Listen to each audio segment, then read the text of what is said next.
Federation Tripura রাজ্য কমিটির প্রাক্তন সভাপতি।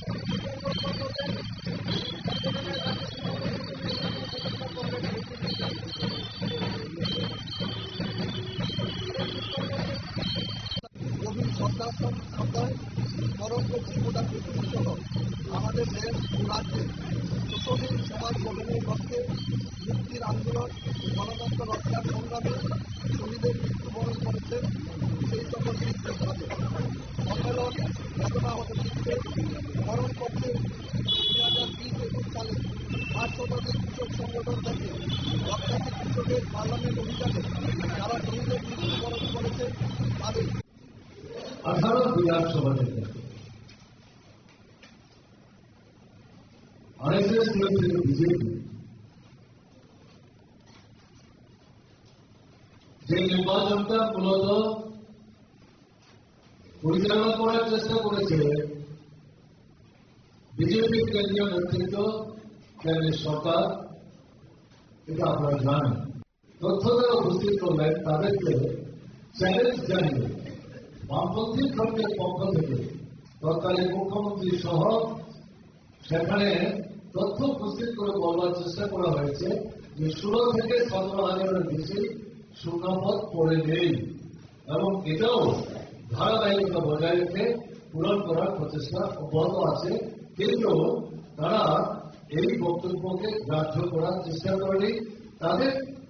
তাদের অবস্থানকে বজায় রেখেই বিভ্রান্তি ছড়াবার কৌশল তারা অব্যাহত রেখেছে।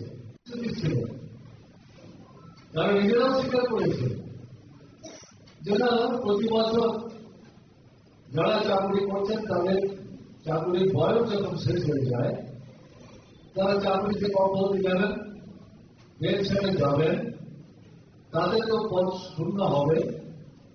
কিন্তু বিজেপি সরকার যদি গঠিত হয় তাদের প্রতিশ্রুতি ছিল সুনির্দিষ্টভাবে যে বছর যত সংখ্যক পদ শূন্য হবে সেই বছর সেই শূন্য পদ তাদের সরকার পূরণ করবে এবং এই শূন্য পদ তারা জমতে দেবেন না এবং সে বছরের শূন্য পদ পরের বছরে তারা টেনে নেবেন না।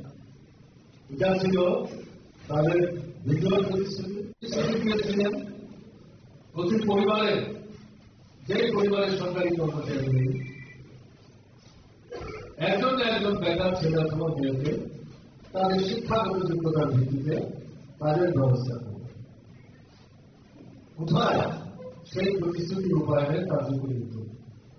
মুখ্যমন্ত্রী নিজেই তথ্য উপস্থিত করে বলবার চেষ্টা করেছেন তাদের 7.5-8 বছরে সারা ত্রিপুরায় সব মিলে 19 থেকে 20,000 কর্মচারী যারা নিয়োগ করছেন, কিন্তু এরা নিয়মিত কর্মচারী চুক্তির ভিত্তিতে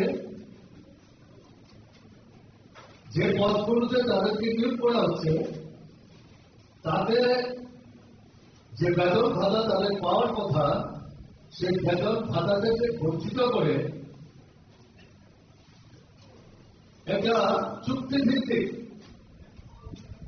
বেতনের নিরিখে 1 বছরের কম সময়ের জন্য তারা নিয়োগ করছে। 8-10 মাস শেষ হওয়ার পর তাদেরকে আবার ছাড়াই করছে। এক অংশকে ফিরিয়েই দিচ্ছে না, বাকি একটা অংশকে পরবর্তী সময়ে আবার এই চুক্তির ভিত্তিতে তারা নিয়োগ করার চেষ্টা করছে, তারা নিয়োজিত হবে। ত্রিপুরা যে সমস্ত পরিবারে সরকারি কর্মচারী নেই এবং আয় উপার্জনের নিয়মিত নিশ্চিত ব্যবস্থা নেই, এরকম যে হাজার হাজার পরিবার, সেই সমস্ত পরিবারের অন্তত একজন বেকার যুবক অথবা যুবতীকে এই সরকারে আসতে করলে পর বিজেপি চাকরি দেওয়ার দ্রুত ব্যবস্থা গ্রহণ করবে। এবং এই ক্ষেত্রে আমার মনে হয় যে উল্লেখ করলে অপ্রাসঙ্গিক হবে না। 10,330 শিক্ষক কংগ্রেস এবং বিজেপির ষড়যন্ত্রের যাদের চাকরি পাওয়া যাবে এরাই ভোটের মুখে এই প্রতিশ্রুতি দিলেন। বিজেপি যদি সরকার প্রতিষ্ঠা করতে পারে তাহলে 10,330 তাদের চাকরি নিয়মিত করার জন্য যারা বাস্তবসম্মত পদক্ষেপ বা অবস্থান গ্রহণ করা সম্ভব এই সরকার সে সমস্ত পদক্ষেপ ব্যবস্থা গ্রহণ করেছিল। এই সমস্যাটা সৃষ্টির জন্য বামপন্থী সরকারই দায়ী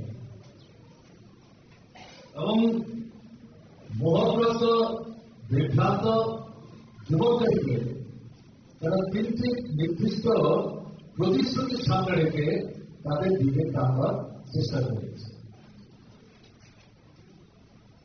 এরা কল্পিত একটি সংখ্যা উপস্থিত করেছিল। ত্রিপুরায় নাকি 50,000-এর মতো শূন্য পদ পড়ে আছে এবং এরা যদি সরকার তৈরি করতে পারে সরকার গঠনের প্রথম বছরে 50,000 শূন্য পদ তারা পূরণ করবে। অথচ এই তথ্যটা ছিল সর্বৈব মিথ্যা, বৈভ্রান্তিকর। কারণ বামফ্রন্ট সরকার প্রতি বছর শূন্য পদের একটা হিসাব তারা সংগ্রহ করতেন অন্তত দুবার পর্যালোচনা করে এই শূন্য পদগুলো পূরণ করবার ক্ষেত্রে পর্যায়ক্রমে ধারাবাহিকতা বজায় রেখে বামফ্রন্ট সরকার কার্যকরী উদ্যোগ গ্রহণ করতেন। অভিজ্ঞতা কি এই সরকার আসলে 8 বছর হয়ে গেছে, তার মধ্যে তারা মুখ্যমন্ত্রীকে পাল্টেছেন, এগুলো আপনারা জানেন। আমি সময় সংক্ষেপ করার জন্য শুধু উল্লেখ করব। অভিজ্ঞতা হচ্ছে এই যে 3টা প্রতিশ্রুতি তার একটি প্রতিশ্রুতিও এই সরকার কার্যকরী করে এবং দেওয়ালের প্রতিশ্রুতি ধারে কাছে তারা দেওয়ার চেষ্টা করছে। এই সময়ে বরং উল্টো যেটা দেখা গেছে 2018-তে নির্বাচনের আগে ত্রিপুরা শিক্ষক ক্যাডারের কর্মচারীদের সংখ্যা সরকারি এটা প্রায় 1,65,000 ছিল।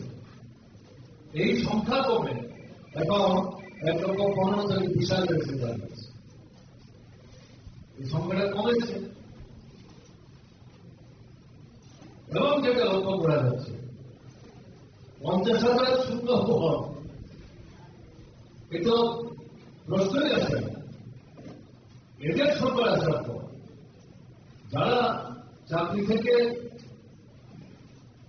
অব্যাহতি নিলেন বা সরকারি নানা সিদ্ধান্তের কারণে যারা চাকরি হারালেন সেই জায়গায় যে শূন্য পদগুলি তৈরি হচ্ছে এগুলো পূরণ করার জন্য বর্তমান সরকারের কার্যকরী কোন ভূমিকা পদক্ষেপ বা উদ্যোগ ত্রিপুরার যুবক যুবতীরা প্রত্যক্ষ করছেন না। আমাদের রাজ্যের 18 বিধানসভা নির্বাচনে সমাজের দুটো অংশকে বিশেষভাবে বিভ্রান্ত এবং বিপদগামী করার চেষ্টা করেছে রণধরের হাত থেকে। তার মধ্যে অন্যতম প্রধান শক্তি যুব সমাজ এবং দ্বিতীয় শিক্ষক কর্মচারী বন্ধুরা যুবকদের সামনে সুনির্দিষ্টভাবে 3টি বিষয় তারা উপস্থিত করার চেষ্টা করেছে। বেকার সমস্যা, জাতীয় সমস্যা, এই বিষয়টি সম্পর্কে নিশ্চুপ থেকে তারা যে কেন্দ্রের সরকার পরিচালনা করছে তার যে ব্যর্থতা, দুর্বলতা, সে সম্পর্কে নিশ্চুপ থেকে বেকারদের যে সমস্যা, কাজ করার সমস্যা উপস্থাপনার ধরন এবং ভঙ্গিটা ছিল এটা যেন কেবলমাত্র ত্রিপুরারই সমস্যা। তো গুরুত্বপূর্ণ ভূমিকা কিন্তু আছে এবং এই সমস্যার সুরাহা করার জন্য এটা কার্যকরী উদ্যোগ কিন্তু আমাদের গ্রহণ করতে হবে। এটা একটা অত্যন্ত গুরুত্বপূর্ণ দিক এবং এই দাবি শূন্যপদ পূরণ করো, নূতন পদ সৃষ্টি করো, চুক্তিভিত্তিক চাকরি দেওয়া, নিয়মিত চাকরিতে নিয়োগ করা এবং রেগুলার যে পে স্কেল, এই পে স্কেল কাটছাট পড়ে যাবে না। রেগুলার পে স্কেলেই সবাই যাতে মাসের পর বেতন ভাতা ইত্যাদি পায় তার ব্যবস্থাটা নিশ্চিত করতে হবে। এই যে মূল দাবিগুলো এবং উপজাতীয় তফসিলদের জন্য চাকরিতে যে সংরক্ষণের ব্যবস্থা আছে এটাকে খুব ভালোভাবে কঠোরভাবে অনুসরণ করে নিয়োগ সম্পাদন করতে হবে। এই গোটাচারের যে বিষয়, এই বিষয়কে সামনে রেখে এই যে আন্দোলনটা, এই আন্দোলনকে কিন্তু সংগঠিত করতে হবে। আপনারা করছেন না, ধন্যবাদ। এই দাবিটা আপনারাই করছেন সবচেয়ে বেশি এবং আমরা যেটা চাইছি এই দাবি শুধুমাত্র বেকার যুবক যুবতীর একটা করবে, শিক্ষক, ফেরারি, কর্মচারী, অন্যান্য সামাজিক অংশের মানুষ যারা শ্রমিকদের সংগঠন ইত্যাদি করেন, মা বোনদের সংগঠন, ছাত্রদের সংগঠন, এই সমস্ত সংগঠনগুলি সেখানে ঐক্যবদ্ধভাবে এই আন্দোলনটা খুব জুড়ে জুড়ে সংগঠিত করা দরকার। কিন্তু মূলত কার্যকরী নেতৃত্ব দানকারী ভূমিকা ভারতীয় গণতান্ত্রিক যুব ফেডারেশনকে গ্রহণ করতে হবে এবং সামনের দিনে এই আন্দোলনটাকে নূতন একটা চেহারা কিন্তু দেওয়ার জন্য আমি শুধু বুদ্ধির কথা বলছি না, সারা ত্রিপুরাতে যুব আন্দোলনের নেতৃত্বকে পরিকল্পনা করে সেই ধরনের কর্মসূচি প্রণয়ন করে অগ্রসর হওয়ার জন্য উদ্যোগ গ্রহণ করতে হবে এবং এটা যেই অংশটাকে বিভ্রান্ত করে, বিপদগামী করে, মোহগ্রস্ত করে 18 নির্বাচনে এরা বৈতরণী পার হয়েছিল, সেই অংশটাকে তারা সবচেয়ে বেশি প্রতারিত করেছে। কাজে সেই অংশটাকে উল্টো দিক থেকে সংগঠিত করে তাদের বিরুদ্ধে পাল্টা চাপ সৃষ্টি করার ক্ষেত্রে আমাদের তরফ থেকে আন্দোলনটাকে সেই পর্যায়ে কিন্তু করতে হবে এবং এই লড়াইয়ে ভারতের গণতান্ত্রিক যুব ফেডারেশনকে অবশ্যই কার্যকরী নেতৃত্বের ভূমিকা গ্রহণ করতে হবে। রেলের কাজ সারা ভারতবর্ষের মধ্যে ত্রিপুরা প্রথম 5টা রাজ্যের মধ্যে একটা স্থান করে নিয়েছে।